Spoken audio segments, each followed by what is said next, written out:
यहाँ पर ख़तरात है, काफ़िले को किस तरह से जो है मोड़ देना है, कहाँ ठहराना है, वो सारे ख़तरात से वाकिफ़ होता है और बहिफाजत अपने काफ़िले को मंजिल मकसूद तक पहुँचाता है। इसी तरह से हमारे प्रोग्राम जो होते हैं इसका भी एक ज़िम्मेदार तय किया जाता है, एक सदर तय किया जाता है ताकि हमारा ये जो काफ़िला रवाना हो रहा है, ये प्रोग्राम हमारा इब्तिदा हो रही है, ताकि ये प्रोग्राम भी बहुस्न खूबी अपने इख्तिताम तक पहुँचे।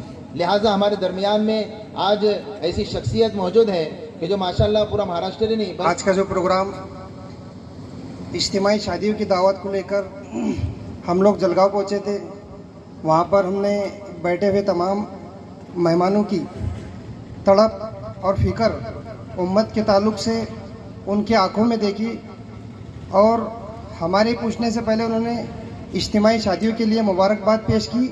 उसके साथ साथ उन्होंने ये दावत के लिए दावत दी कि भाई आप जलगांव ज़िले के अंदर बोदोड़ शहर बहुत पीछे है, किस ताल्लुक़ से कि उम्मत के ऊपर जो मसले मसाइल इस दुनिया अशरफिया भी मौजूद है और दिरहम दीनार मौजूद है, और मेरी ख्वाहिश ये है कि मैं इस्लामी खिलाफत में कुछ वक्फ करूं।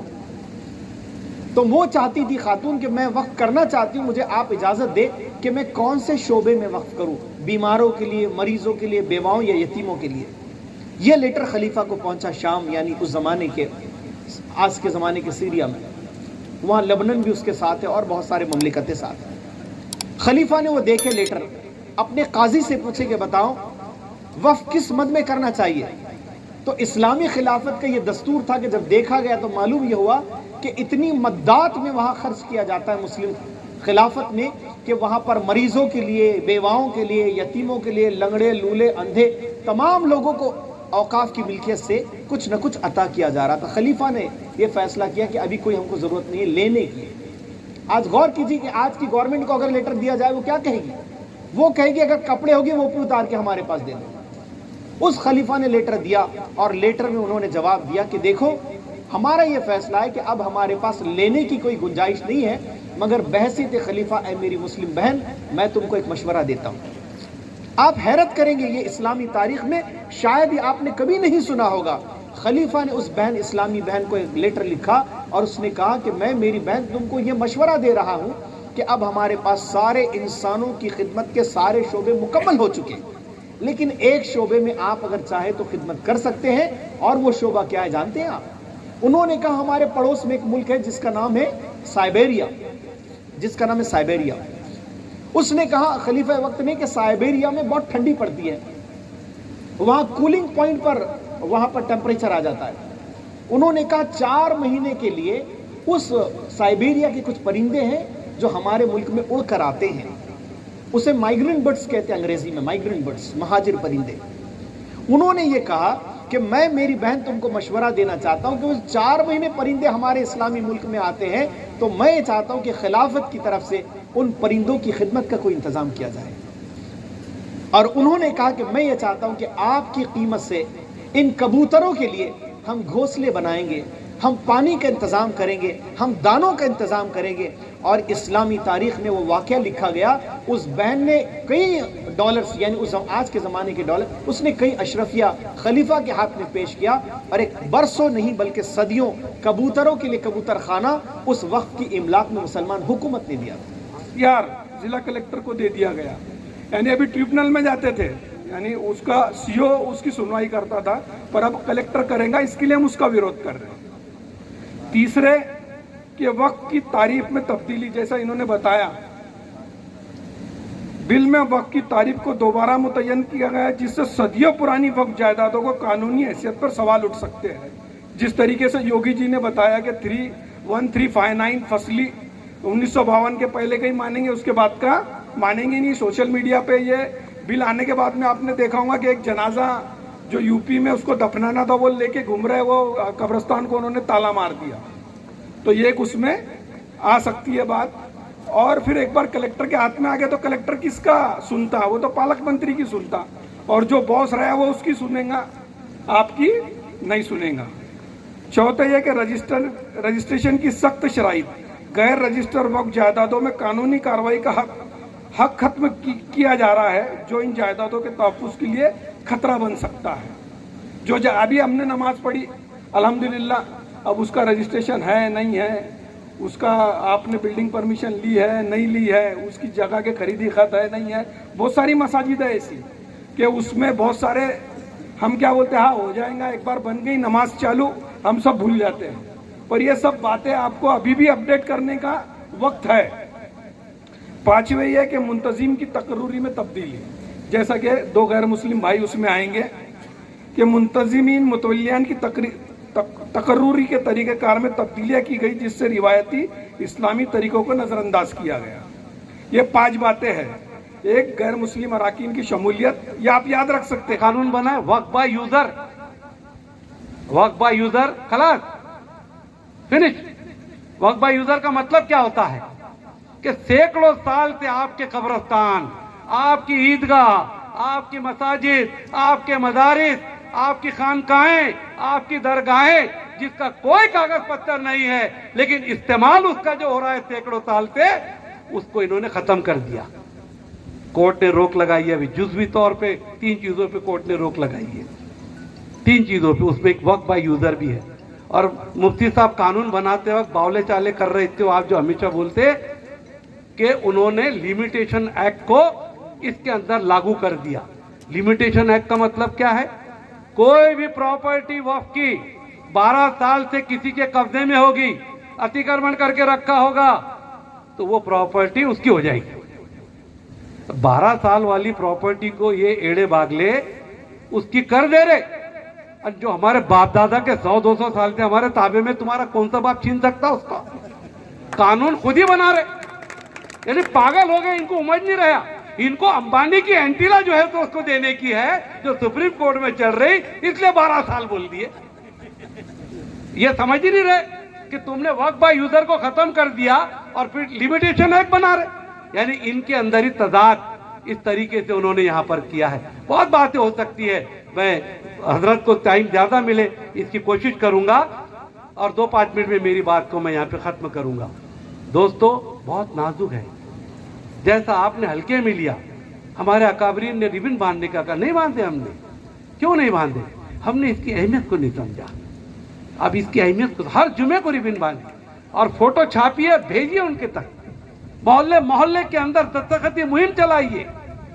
हर बिरादरी के लोग हर 2 दिन आड़े 3 दिन आड़े तहसीलदार को निवेदन दे और मोदी जी से दरख्वास्त करे कि मोदी जी, ये काले कानून को वापस लो, ये दस्तूर की पायमाली करने वाला कानून है, ये हमारे दस्तूर के खिलाफ है, इसको वापस लो। मेमोरेंडम की कॉपी जमा करे तहसीलदार को, उसके फोटो लें, बाहर अपने बाइट दें, टीवी वालों को दें, और उसके बाद में उसकी कॉपी एक हमारे पास भेजे, हम बाय पोस्ट उनको भेजेंगे वहां पर। तो अगर यहाँ पर 8, 10, 15 बिरादरियां, अदारे, अंजुमन है, हर 2-3 दिन आड़े आपने एक मेमोरेंडम को ठहराया, तो 2 महीने तक आपका ये मूवमेंट चलेगा। एक दिन सोडा वाटर की तरह नहीं। इसकी तशहीर भी कीजिए। ऐज़ान गिरामी, अपने इत्तेफाक ना इत्तेफाकी को एक तरफ रख के आज हमको एक होके काम करना है। जब हम देखते हैं कि जंगल में जब भेड़िया आता है, वो बकरियां जो आपस में लड़ती है सींग से सींग लड़ा करके, जब भेड़िए को देखती है सारे झगड़े छोड़ती है और एक लाइन में खड़े होकर भेड़ियों का आह्वान करती है, आ बेटा लड़ ले हमसे, हम तेरे को पहले निपटाएंगे, उसके बाद फिर लड़ेंगे। तो ऐसा अपन बाद में लड़ेंगे, पर आज भेड़िया आके खड़ा, एक तो हो जाओ। सारी जमातें मिलकर एक कमेटी बनाइए, यहाँ पर तमाम हजरात जिम्मेदार एक कमेटी बनाई और उसका नाम रखिए वक्फ बचाओ कोऑर्डिनेशन कमेटी। ये कमेटी आपके शहर में, आपके इलाके में एक सिस्टमेटिक प्लानिंग के साथ में काम करे। निवेदन कैसा देना है, कॉपी हम आपको देंगे, आपके हिसाब से बनाकर आप उसको भेजिए। काली रिबन के डब्बे लाकर रखिए, अगर किसके पास नहीं है बांधो, बाहर उसका वीडियो बनाओ, उसकी वीडियो बना के पूरा उसको जो है तो हर तरफ करे। दोस्तों, इत्तेफाक के आज इतनी जरूरत शायद कभी नहीं होगी। बहुत इत्तेफाक, हमारे आपके अंदर इख्तलाफात मसलक के हो सकते हैं, हमारे बिरादरियों के हो सकते हैं, खुदा न खास्ता किसी से हमारी नहीं बनती है, लेकिन वो एक तरफ। लेकिन आज इसके लिए हमको एक होने की जरूरत है। याद, छोटे छोटे अमल के लिए हमको एक होने की जरूरत है। याद रखिए, अगर हम आज भी नहीं संभले तो फिर कल कैसा होगा ये हम नहीं जानते। मैं इस छोटे छोटे अमल के लिए एक बात हर जगह कह रहा हूं, आपसे भी कह के मेरी बात को खत्म करूंगा कि हजरत इब्राहिम का वाक़या आपको याद है। दहकती हुई आग के अंदर हजरत इब्राहिम को ढकेल दिया गया। ऐसी आग के हू का आलम परिंदा पर नहीं मार सकता। ऐसे में एक मासूम सी नन्ही चिड़िया अपनी चोंच में 2 बूंद पानी लेके आगे बढ़ती है कि हजरत इब्राहिम की आग को बुझाऊं। गिरगट, मनहूस गिरगट जो हर जगह मौजूद है, हमारे समाज में भी है, हर इलाके के अंदर ऐसे गिरगट है। उसने मजाक उड़ाया, ए मासूम नादान चिड़िया, हजरत इब्राहिम की आग कहां और तेरे 2 बूंद कहां, क्या उससे आग बुझ जाएगी? बस उस पर अमल कीजिए जो नादान चिड़िया ने कहा। उसने कहा कि हाँ है मनहूस गिरगट, मैं जानती हूं कि मेरे 2 बूंद से हजरत इब्राहिम की आग बुझने वाली नहीं है, लेकिन मौर्रिख जब हजरत इब्राहिम का वाक़या लिखेगा इस आग का 2 फहरिस्त बनेगी, एक आग लगाने वालों की बनेगी, एक आग बुझाने वालों की बनेगी। हम चाहते हैं हमारा नाम जब कभी वक्फ बोर्ड की कामयाबी का दिन आए, मौर्रिख तारीख लिखे तो उसमें लिखा जाए कि भोजबल का बच्चा ये आग लगाने वालों में नहीं, वक्फ को बचाने के अंदर शामिल था। हम समझेंगे कि हमारा प्रोग्राम कामयाब हुआ। ये किसी 1-2 के बस की बात नहीं दोस्तों, ये सबको मिलकर के साथ में करने का काम है। और बहुत सारी बातें हो सकती है, लेकिन हजरत की तकरीर सुनना है, सदारती तकरीर कर ये कह रहे, हमको तो अंदर से दिल बोल रहा, आत्मा बोल रही कि हमारा तो बहुत कम है प्रॉपर्टी, क्योंकि हम इतने डेंजर है कि इतनी जल्दी हलक में जाने नहीं देंगे। क्यों सर? नागपुर में मेरा बयान हुआ आरएसएस के गढ़ में, तो मैंने वहां पर कहा मोदी जी फालतू बावले चाले मत करो, हम बहुत डेंजर कौम है। मतलब अगर इतने डेंजर है हम कि एक बिल्ला सक्का भाई है ना, एक बिल्ला सक्की बहन भी घुस गई तो उसको नहीं छोड़ते, अल्लाह का शुक्र है। बोलो सही बात है कि नहीं? अरे बोलो ना भाई, सही बात। हाँ, हम शेंदुरनी के पिछले जुम्मा को शेंदुरनी में थे, वहां मैंने ये जुमला बोला कि हम बहुत डेंजर है, एक बिल्लास भी सक्का भाई घुस गया तो छोड़ते नहीं, तो शेंदुरनी के लोग ज्यादा हंस रहे थे। बोला साला प्रॉब्लम क्या है, ये हंस रहे क्यों ज्यादा? हाँ, यहाँ भी ज्यादा हंस रहे लोग। तो मैंने कहा हंस रहे क्यों? तो बाद में शेंदुरनी आलम ने बोले मुफ्ती साहब तुमने एक बिल्लास की बात करे, जुम्मा के पहले 1 इंच पे झगड़ा हुए। बोले अब बिलाए हमने पौर पुलिस स्टेशन से उनको पकड़ के, तीनों भाइयों को। नहीं समझा? तो मैंने कहा मोदी जी देखो फालतू बावले चाले मत करो और फालतू पंगा मत लो। अच्छा मैं तो ये भी कह रहा कि तुम दरगाह से पंगा ले रहे, मस्जिदों से पंगा ले रहे, क्यों? मस्जिद अल्लाह का घर और दरगाह में भी जो अल्लाह का वली लेटा ना वो भी अल्लाह का दोस्त है ना। अल्लाह के दोस्तों से भी पंगा नहीं लेना। मैंने अजमेर में कहा था, अभी परसों जा रहा हूं, मेरा जयपुर में बयान है, कल निकल जाऊंगा, पूरे हिंदुस्तान में घूम रहा हूं। तो मैंने अजमेर में भी कहा था, एक था ना गुप्ता कोई, उसने अजमेर में छेड़खानी कर दिया कि यहाँ पर भी ये है वहां पर भी वो है। तो मैंने कहा जिसने लिया मेरे ख्वाजा से पंगा वो हुआ नंगा। 3 दिन के अंदर ही बिस्तर पे गया हो, मालूम है क्या रिपोर्ट? 3 दिन के अंदर ही, मतलब ख्वाजा से लिया था ना पंगा, समझ आप? तो हम ये हुकूमत से कह रहे हैं कि याद रखो तुम्हारी ये जो नापाक नियत है ना, हम इसको पूरी होने नहीं देंगे। ये वक्फ का मालिक अल्लाह है। अरे जब हम अपना